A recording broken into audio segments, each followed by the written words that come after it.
Hey everyone, today I'm going to be giving my thoughts on Sidorak. This is a really cool Titan, and there's a few things I specifically want to point out. One thing is I actually kind of lost the disc, or kind of the frisbee that this shoots off, and whenever I was testing it, I might have launched it too fast, and it definitely got lost somewhere.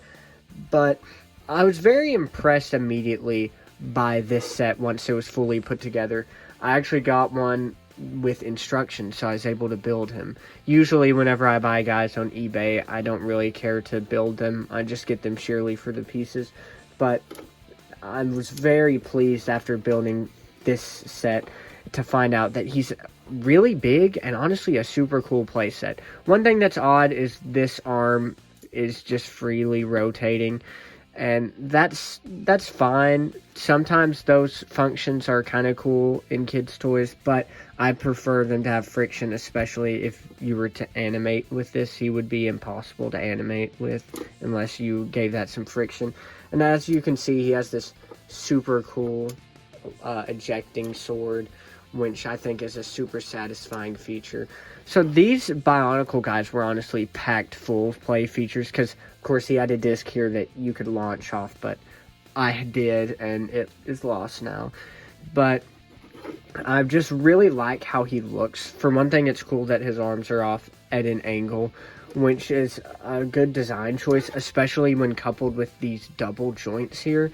That's something that I never personally thought of doing myself in a MOC, but it works so well, and he can actually reach across himself, which is something that you don't get too often in MOCs, honestly. And another thing I wanted to point out is this in the leg. I know it's an exposed axle, but I think it looks really good because it looks mechanical. And I think Bionicle really leaned into the mechanical aspect and the mechanical side of things.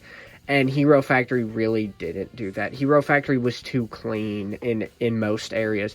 1.0, with the villains, they were pretty mechanical looking, but after 1.0, you really didn't have that. And I think that's something that was majorly missing. One thing you do have with these older sets, though, is a back that's not covered up, which isn't a big deal to me, but I noticed to some people. And then there are a lot of exposed Technic holes back here that can be covered up if you have the pieces and feel that it needs to be covered up. But I don't think it looks bad, personally, especially since this is just a toy. And MOCs are where you really can get into, of course, the perfect looking aesthetic where you have to cover every single thing. But for just a toy, I don't think there's really a problem with leaving most of the Technic holes exposed. Also, the head, it doesn't really look like Sidorak from the movie. You can kind of see where it's supposed to look like him, but he really needs some sort of cover right here for the forehead. It looks odd to me. It's still a pretty cool head, and the mouth looks just like the movie. But besides that, the eyes don't really, and he needs some sort of forehead.